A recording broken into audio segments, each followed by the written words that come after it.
కావ్య రాజు అయితే ఆఫీస్ నుండి ఇంటికి వస్తారు. ఇంటికి రాగానే అక్కడ ఉన్న ధాన్యలక్ష్మి రుద్రాణి అయితే ఇంటికి వచ్చావా మహాతల్లి, అయినా నువ్వే కదా మా కార్స్ని కావాలనే బ్లాక్ చేసావు, ఎందుకు అలా చేసావు అని చెప్పి అడుగుతూ ఉంటుంది ధాన్యలక్ష్మి రుద్రాణి. దాంతో అక్కడ ఉన్న కావ్య అయితే అవును, నేనే కార్స్ని బ్లాక్ చేశాను, అయినా అనవసరమైన ఖర్చులు పెట్టకుండా ఉండాలనే నేను ఇలా చేశాను అని చెప్పి కావ్య అంటుంది. అది వినగానే అక్కడ ఉన్న ధాన్యలక్ష్మి అయితే మేము తిరగడానికైతే అనవసరమైన ఖర్చులు, కానీ మీ అక్కకు మాత్రం గోల్డ్ నెక్లెస్ కొనేసి ఇవ్వచ్చు అని చెప్పి అంటుంది. అది వినగానే అక్కడ ఉన్న కావ్య ఒక్కసారిగా షాక్ అయిపోతుంది.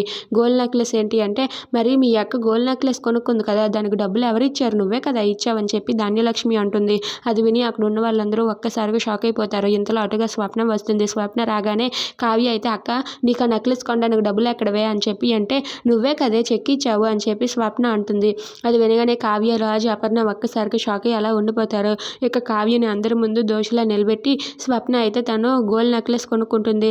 అది చూసి కావ్య ఏం చేయాలో తెలియక మౌనంగా ఉండిపోతుంది. ఇక కావ్య ఇలా చేసినందుకు రాజు కోపంతో రగిలిపోతాడు. Thanks for watching friends. Please subscribe our channel.